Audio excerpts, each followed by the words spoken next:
เอากับทักทายสบายดีหมดทุกคนเนาะคือเก่าแหละพาทุกคนหาเลาะหากินคือเก่าคือว่าโดนแล้วเนาะที่บ่ได้อัพคลิปให้ทุกคนเบิ่งเนื่องจากว่าค่าเวียกทุกคนเอ้ยหาเงินหาคำเพื่อจุนเจือชีวิตนี่แหละเนาะก็เลยบ่มีเวลามาถ่ายคลิปให้ทุกคนเบิ่งแต่ถือว่ามื้อนี้มีโอกาสนะก็เลยพาทุกคนมาหาอยู่หากินคือเก่า เฮาจิพาทุกคนแม่นไปเลาะยิงนกเนาะยิงนกน้อยตามหัวไฮไปหน้านี่แหละนะเดี๋ยวนี้เฮาจิขึ้นเมื่อแคมป์หน้านี่นะอันนี้ก็คือหัวของประชาชนเนาะเขาเฮ็ดสวนล้อมหัวแล้วกันงัวกันควายนี่แหละแล้วเฮาจิพากันขึ้นเมื่อนี้มันจะมีมักค่อมเนาะมักค่อมกับมักน้อยๆแดงๆมีนกเขากินแล้วเราจะพาทุกคนไปเลาะยิงนกน้อยพอได้แนวกินตะแลงเนาะเป็นอะไรก็ติดตามเบิ่งนำกันทุกคนบาจิมานบ่ได้เข้าป่าโดนแล้วเนาะขึ้นมาหาเลาะหากินอยู่แคมป์บ้านนี่แหละนี่อันนี้ก็อ่างนำบ้านอ่างนำก๊อกบ้านทุกคนเขาจะเก็บนำแล้วก็ปล่อยไปใส่อยู่บ้านพุ่นเนาะนี่กำลังแล้วไข่แล้วเข้าแล้วหน้าไม่ไหมนี่พากันจุดเฟืองเด้ไปบ่ได้พบพอกันโดนแล้วก็อย่าลืมกันเด้ออย่าฝ่าลืมกันฝากกดติดตามไว้เด้อเอาอันนี้ก็หมากทุกคนหมากแดงๆไว้แต่นกบ่เข้าสิมีแนวกินแนวปิ่งตะแลงบ่เนาะเอามาลุ้นเบิ่งนำกันทุกคนเอาถือว่าเขาก็ได้ยิงแมงกะเล่นหน่อยหนึงตัวหนึงเนาะตกอยู่ทางหน้านี่มาเบิ่งว่าสิเห็นบ่ตึบเลยทุกคน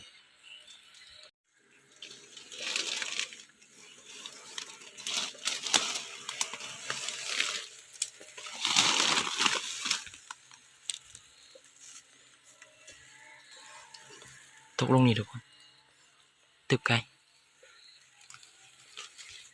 อันนึงเตรียมทุกคนมันตึบเลยทุกคนซอกยากก็เลยบ่ได้ถ่ายให้ทุกคนเบิ่งไปซอกก็ยากเติบจึงเห็นเอาแต้มแรกเอาพอมาแล้วทุกคนแต้มทับอิดมาลุ้นเบิ่งว่าสิได้ต่อ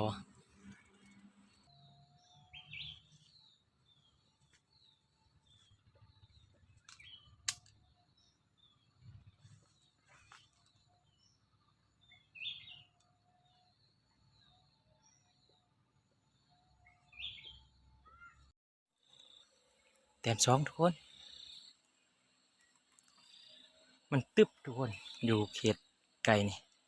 ก็เลยบ่ได้ถ่ายตอนมาเก็บมันซอกยากทุกคนซอกก่อนที่เห็นก็บ่แม่นง่ายใส่เวลาโดนนะทุกคนเนาะเอามาแล้วสองแต้มทุกคน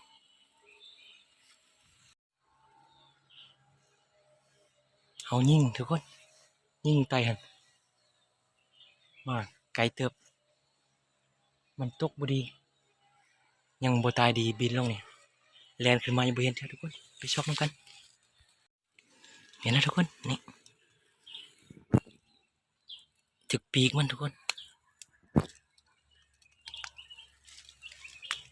ยังบ่ตายเด้อ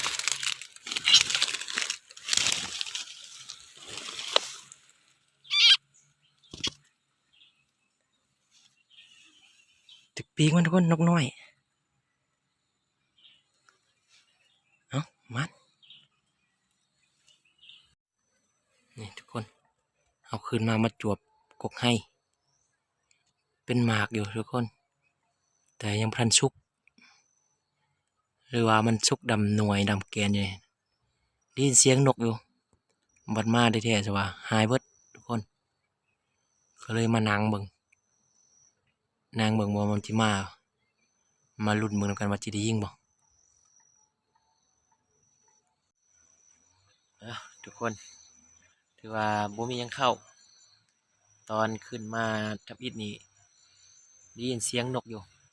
บาดมาฮอดแท้แล้วว่าหายหมดถือว่าเอามาเลาะอยู่หาอยู่หากินมื้อนี้ก็พอจะได้3แต้มสิทุกคนเนี่ยทุกคนแต้มของเรานกน้อยเลยทุกคนนกนกกระลิบน้อย2 ตัว3 ตัวทุกคนนี่นกน้อยแมงกะเล่นน้อยอ่ะถือว่าแต้มของเราก็มีที่ซ้ำนี้แหล้วทุกคนหาอยู่หากินตอนแรงพาทุกคนออกอยู่หากินมาลองของใหม่เด้ทุกคนนะจะได้ก็ติดตามในเด้อทุกคนนะท้ายนี้ก็ขอบใจผู้ที่เข้ามาเบิ่งและผู้ที่เข้ามารับชมเนาะโอกาสหน้าเจอกันใหม่รอบหน้าแมนจิตติดสโคปให้ทุกคนได้เบิ่งนำเนาะถือว่ามารอบนี้มันมาลองมานอ่ะเจอกันคลิปใหม่ทุกคน